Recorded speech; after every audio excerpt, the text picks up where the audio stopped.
Hey everyone, it's iamyourcryptonite, and today we're covering city coins, and it's a special guest post by Patrick Stanley, who's over at Stacks.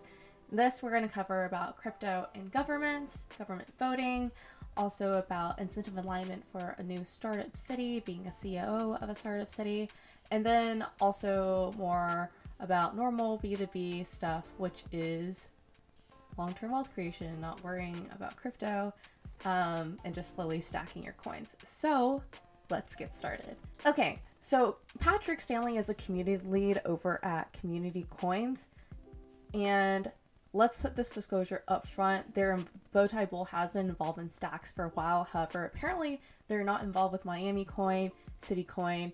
Paid subscribers see Bowtie Bull's buys and sells in real time with the timestamps of both the winners and the losers. So unlike crypto Twitter, we do get things wrong and are happy to leave them up since it's fair.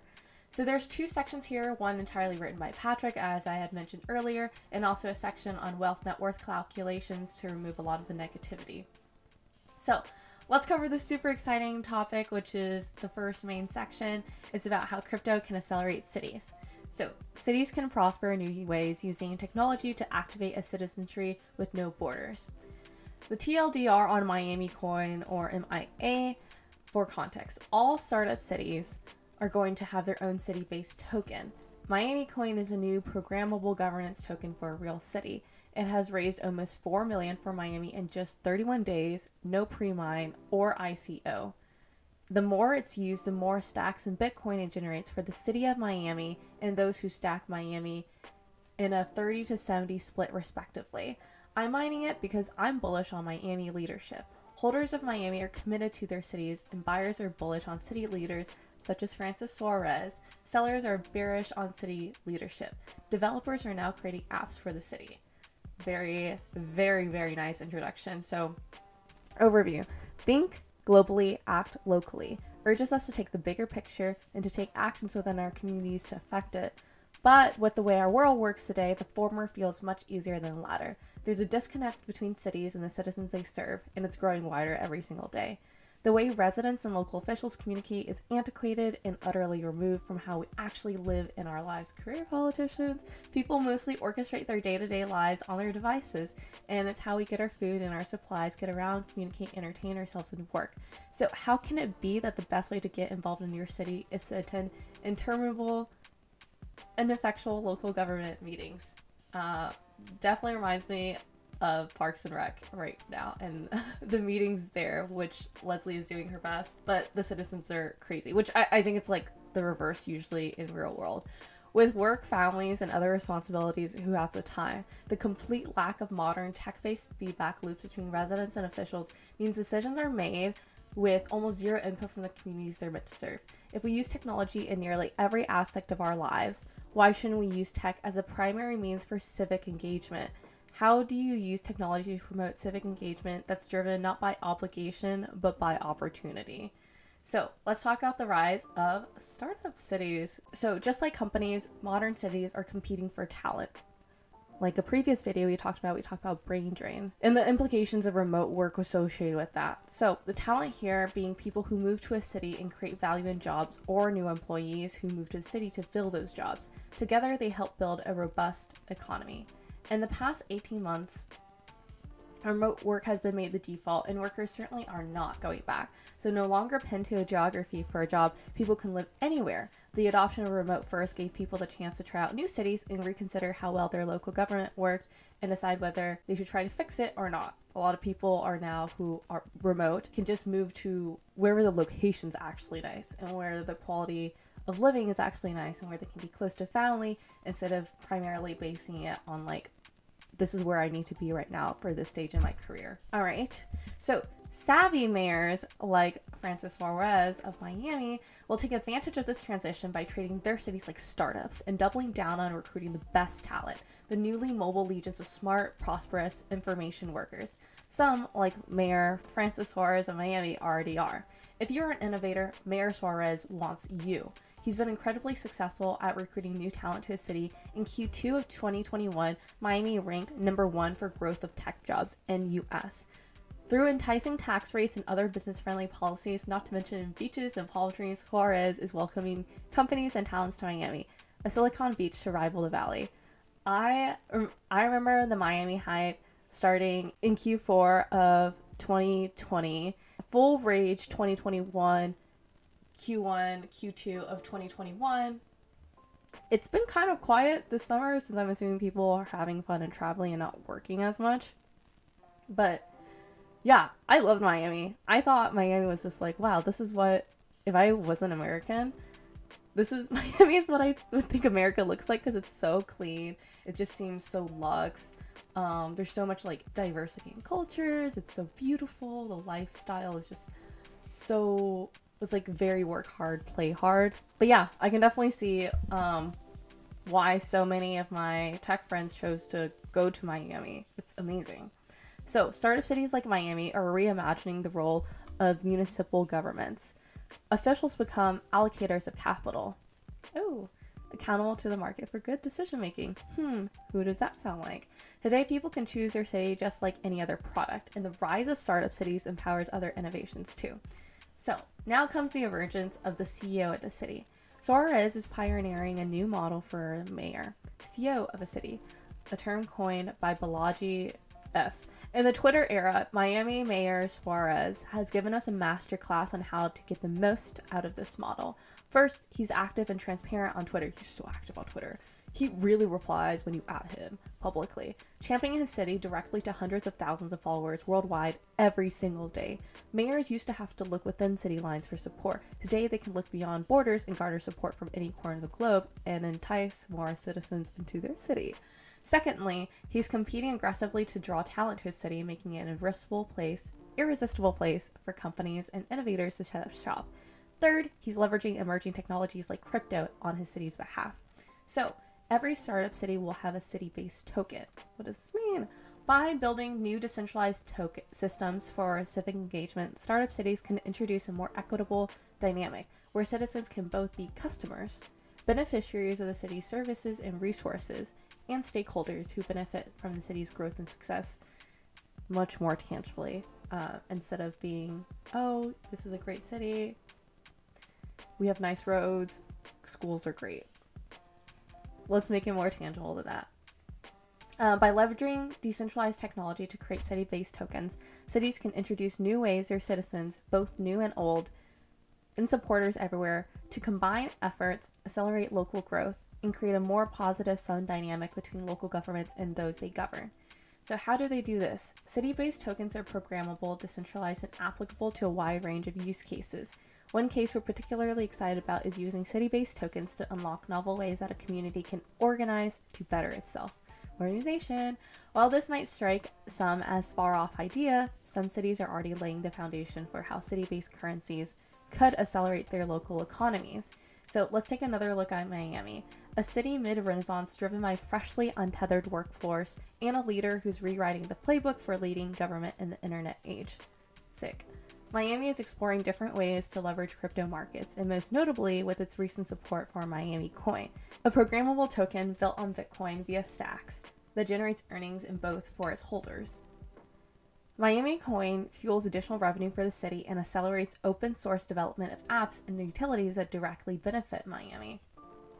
Just as every tech company has a tech stack and a cap table, every startup city will have a city-based token. So, how are you using crypto to evolve civic engagement? Historically, citizens have had two levers to influence municipal policy. The first is to vote with a ballot, hopefully placing the people you want in power. And the second is to vote with your feet. If you don't like how your city is being run, move somewhere else. Very similar to voting with your wallet, which is choosing which corporations survive. City-based tokens open up a third, voting with your crypto. Below are a handful of ways a community could leverage city-based currencies. As with any emerging technology, we know these principles can and will be implied in ways we can't anticipate right now. So, what are the financial incentives? There are many reasons local organizations might offer benefits and incentives tied to city-based currencies, such as rewarding citizens both new and lifelong for participating in the local economy and injecting more capital to build a better community. So, here are some possibilities. Grants or collateralized loans to attract new businesses and founders. Stimulating. Definitely has happened already. The growth of new industries. Crowdfunding for local services such as maintenance needs. Imagine payments that are made in city-based tokens that will be locked in an app until the job is done, then distributed to the service provider. I'm not exactly sure what this means. The way that I could imagine it is that it's very similar to a bounty board where it says it's a request for startups, except it's requests for solutions. And whoever has an interest in solving the solution can work on it and submit it for a bounty. And the city can use the MiamiCoin to pay the person who solves the issue. I think this is what it means. Okay. So let's talk about community governance. City-based tokens can be used for capital voting, enable token holders to vote on proposals.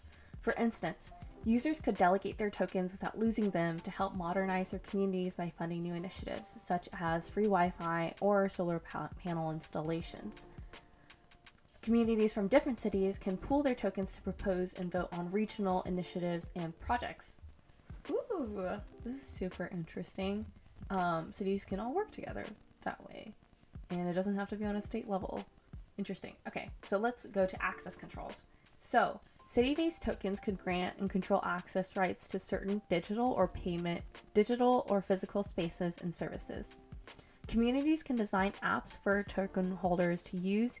They can also create new services that replace or enhance existing services offered by third-party businesses or funded by local governments. Some examples include establish a proof of hodl, login credential for certain physical and digital spaces and events.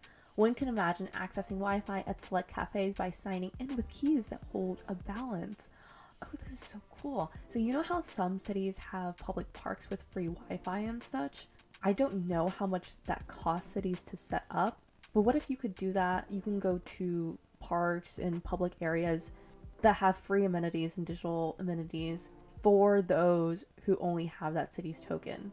Like you have to have 10 of these cities token, or you have to be a resident of X amount of years or something like that. And then you get access. That's really cool. Obviously that's like the simplest example that I can think of right off my head. Create a decentralized global network of WeWork style co-working spaces that require city-based tokens to access. So like a hyped up library. So like a hyped up library that's only accessible for your city's citizens. Okay. I think it's cool. I just thought it was funny. Integrate tipping into local transportation app. Is this just becoming a WeChat?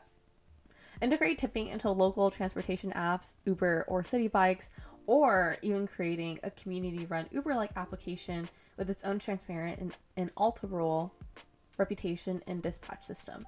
But anyways, crypto can empower community. These ideas are just the tip of the iceberg. City-based currencies can give communities a voice by allowing them to vote on new initiatives and signal their support or disapproval on how their cities are being run.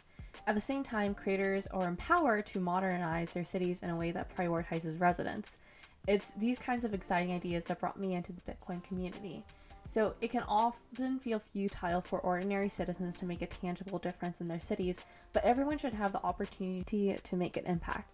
The idea for city-based currencies is highly ambitious, altruistic, and is nothing short of revolutionizing the possibilities for civic engagement. Interesting. These are cool, but how necessary is it right now? Yeah, that's my question. These are really cool, but how necessary is it right now? Is it too early? Who is even going to understand most of this technology? It's probably going to be people who are young, mobile, financially and technologically literate, who would just make the use of all these resources. And is it actually going to be for the city or for the city's very specific population? Anyways, so quick note from VTB, while there are no guarantees in life, we think countries, cities begin competing for citizens. This lines up with our long-term belief in the sovereign individual.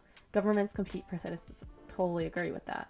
This is an inverted worldview and is likely in the future multi-year time frame. If we look at something like city coins, it is effectively a step in that direction. Mayor of Miami has done a tremendous job when it comes to attracting talent. That is visibly evident from 2020. That said, this is a brand new concept idea and we'll have to see how it plays out over the next couple of years.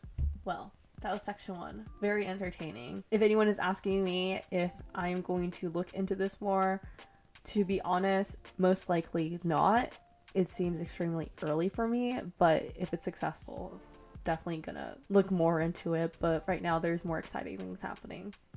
Okay, so let's go to section 2, which is calculating net worth and staying focused. One of the big issues in crypto and technology investing, getting sucked into comparisons with other people. Okay, I just wanted to say this section is basically a feel-good section. Basically, don't feel late that you're in crypto now. Don't feel bad about yourself. And long-term, everything's going to be okay. You can just skip all this part, but we can continue going if you guys are still interested. So the mental damage in crypto tech. This is a normal part of being early in an innovation cycle. The crypto market is essentially real-time pricing of brand new companies with no roadmap or revenue. In a sentence, you're witnessing VC seed investments trade as public 24/7 assets. Molotov cocktail. This means new information is suddenly priced in, good or bad. It means that a ton of worthless projects are funded and you get to watch them live. It also means that people suddenly become rich as they invested in the first round of project that goes vertical within a short period of time. I've also seen that already myself. Pause and look at the big picture. Life is a big video game, and if you take it too seriously, you stress out and underperform. If you continue to practice and level up, you're going to get better over time by definition.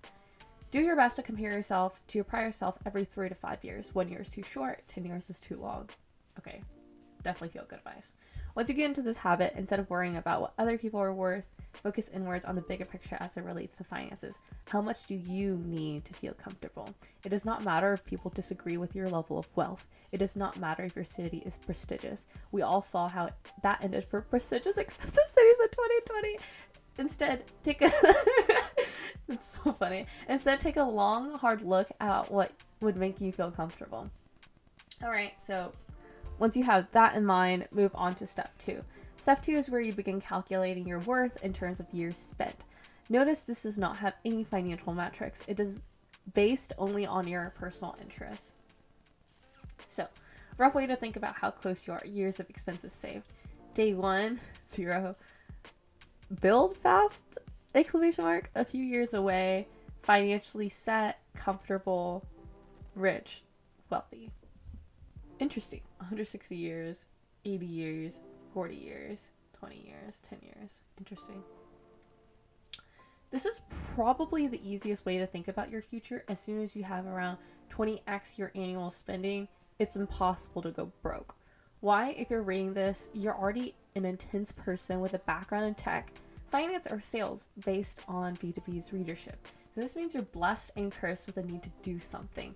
You will always earn enough money to cover your living expenses. If you take a year off, you're still set since you have 20x annual spending, which is practically impossible to deplete. So the second thing that should stand out from this concept is the lack of dollar signs. It just doesn't matter. If you're truly happy with, say, 1.2 Bitcoin or 2.4 Bitcoin spending ability a year, you're good to go at 24 or 48 Bitcoin. The amount you want to spend per year is none of our business. So people force us to put numbers out there, and we say there's a limited utility past 0.2 Bitcoin per month. If you get to a point where you can spend a whole Bitcoin per month, which right now is 50K, you're way beyond wealthy rich, and the only thing left is really a private jet, which no one needs to be happy. Fortunately, we're unemployed and homeless, which helps this ratio quite a bit. They're so funny. Continue to focus on the future. The past doesn't exist and the present is just a snapshot in time. Like a balance sheet, it doesn't show you the future growth of the income statement. If you look at where innovation is going, it is going into tech. Surprise, surprise. Anyone who's used a DEX is probably in the top 1% in terms of technology understanding. This is how early we are. Everyone should know how to use a decentralized exchange at this point. It's actually super simple. Just Google Uniswap tutorial or something. Take a minute and look at what you really enjoy doing, and that's none of bull's business, and we wager that your comfort level will be achieved a lot faster than you think. I definitely agree with that. In 2021, most people were miserable and unhappy, living lives as quiet desperation. By simply being happy with your life, you're once again in the top 1%. Congrats. Now we'll go back into talking about crypto. So let me just read the disclaimer really quickly. Not legal or financial advice for anyone. This is purely entertainment opinions. And we'll also say again, don't be in this downward spiral. This is super exciting. Just like continue to stack the DeFi blue chips and Bitcoin. So again, subscribe to this channel if you want to learn more about crypto, about bull, and watch me give my slight opinions on it to make it more interesting for everyone if you don't have time to read. Subscribe to my channel so that you get it as soon as it drops. Plus, subscribe to their newsletter so that you can read it as soon as it drops too.